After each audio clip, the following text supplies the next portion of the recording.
Welcome to Florida's Freshwaters. Florida is actually composed mainly of springs that grow into rivers and then flow into the ocean. And here's the king of the spring himself, the West Indian manatee, the largest of all manatees. This guy has a really cool power. He can breathe out of one lung at a time and regulate his body just like a scuba diver. Now he speaks through a series of chirps and squeaks, and he's the representative of Florida because he likes to surf and poke alligators. Now that we got the cute out of the way, time to head to the rivers. As Florida's water travels from the springs to the rivers, it supports lush, prehistoric riverine jungles. Jungles filled with living dinosaurs. Speaking of dinosaurs, here's one now. The red-shouldered hawk, the master of the skies, and epic stare-downs. The red-shouldered hawk is a lone wolf. He hunts by himself. One of the fastest animals in the world, he can dive at speeds of 120 miles per hour, although the peregrine falcon is a little bit faster. His reputation across these parts is so hardcore that blue jays mimic his call to scare away predators. The red-shouldered hawk is the top predator in its own domain. It likes to live in a lot thicker and denser vegetation than the big eagles, and they don't fit in there well. So it keeps them safe. Red-shouldered hawks like to eat small birds and rodents and lizards and snakes.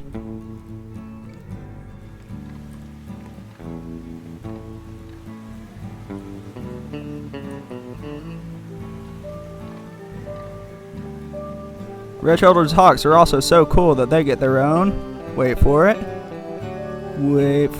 freeze frame!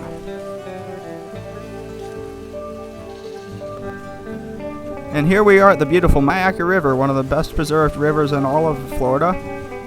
This was home to the Seminoles back in the day, and it was actually a sacred river. Oh, look at this. We got a little egret taking a fishing lesson. Almost got it. And there he is, the king of the swamp, the alpha predator, the main man, the American alligator. This guy has one of the strongest bites on Earth. He's a living dinosaur, unchanged since the Mosaic era. Now you can tell an alligator from a crocodile because an alligator says, "See you later," and a crocodile says, "In a while." But seriously though, the alligator has a larger snout, more round, and his teeth are on the top, and his scutes are a lot less profound than a crocodile's. The American alligator and the American crocodile get about the same size. Big difference is the American alligator is a major conservation success story. The alligator almost went extinct in the 70s, believe it or not. But now there's about as many gators as people. Well, see you later, alligator.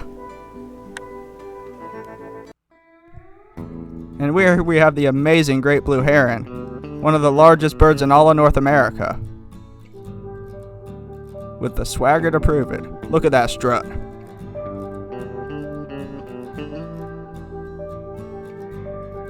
Now this guy's showing off his fishing skills, and also probably reflecting on something like that hairdo.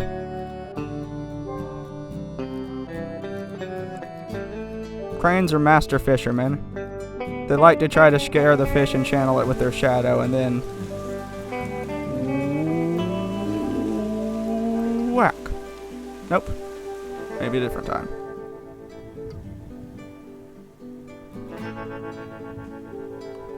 Speaking of expert fishermen, here's the tricolored. Ooh, beautiful photo bomb by Anna Hinga. Now then, back to the tricolored herring. He's one of the best fishermen of all the cranes. Matter of fact, one of the best flyers too. The tricolored herring is one of the only large birds that can actually hover. Got them skills, and he can use that to pluck the fish off the water. Right now, though, he's just fishing like a traditional crane. There he is, folks. Snakebird. Anna Hinga. Thinking he's so cool for his photo bomb.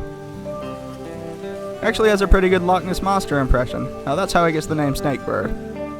Because he looks like a snake when he swims. They're one of the few diving birds in Florida, the other being the cormorant. And these guys are actually tropical. They come from the Amazon and come up here to nest. Now here's the white morph great blue heron. Now this guy is endemic to Florida and maybe parts of the Keys and the Bahamas, but mostly Florida. And well, this guy is looking cool. In fact, he's pretty fly.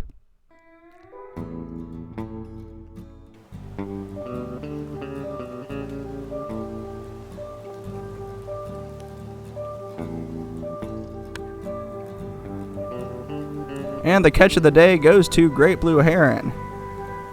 This man is showing it off. It looks like he got one about the size of his beak. Look at that little blue heron in the background.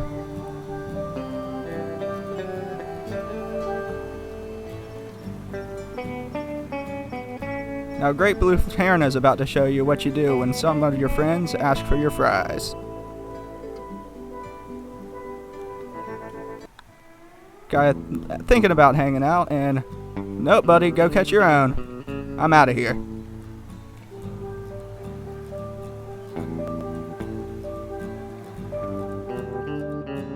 Speaking of tropical birds, here's the roseate spoonbill. And this guy shows you that pink does more than you think. They actually get that pink color from their shrimp that they eat, which I'm glad I don't get pink when I eat shrimp, or I would be very pink. And here we got some sandpipers. Couple of seabirds feeling fresh, hanging out by the river.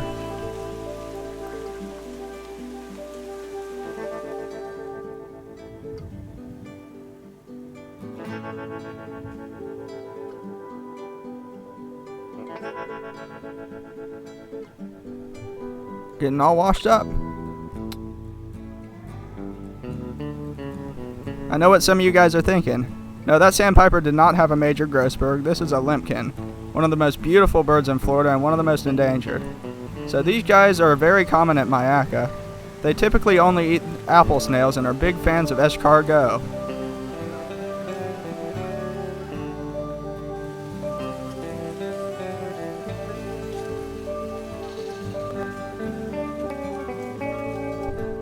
The winding river feeds many, many beautiful trails, and the riverine forest goes far. Many land animals are supported by the freshwater ecosystem as well.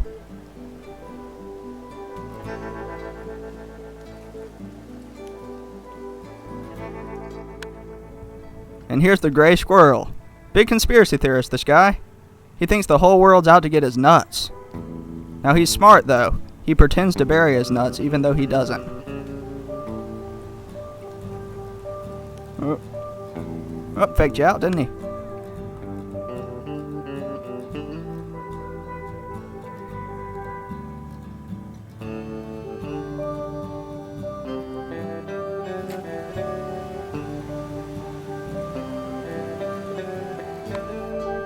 Oh dear, here's the whitetail. Now this beautiful female is a large whitetail. I'd give her about 300, 400 pounds. Now whitetail deer are both solitary and social depending on the season. And this girl's getting a lot of good grub. She earned it. She raised some good Bambis this year.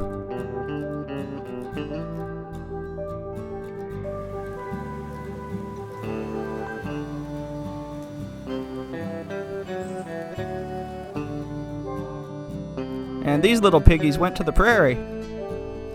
This is a group of 7 piglets and their mom, Miss Piggy. Now these guys like to hang out by the same prairie patch every day. They're almost like a local landmark. Now these guys are wild hogs, or wild boars.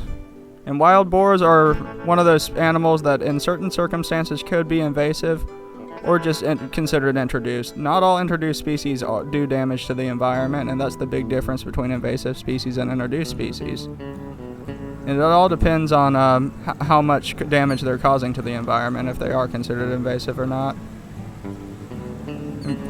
Now, introducing species to the environment usually ends up going bad for both the organism and the environment, and it's one of the biggest drivers of extinction, but in certain cases like this, it can be okay.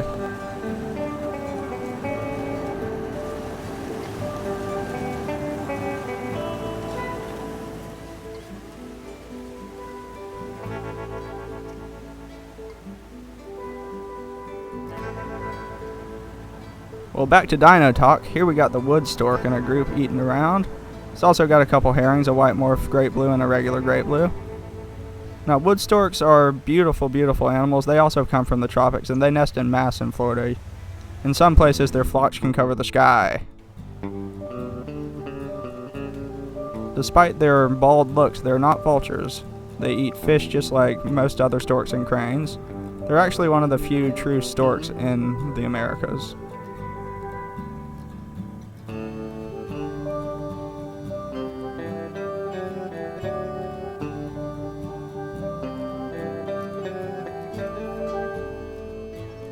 Hope you guys enjoyed beautiful freshwater Florida.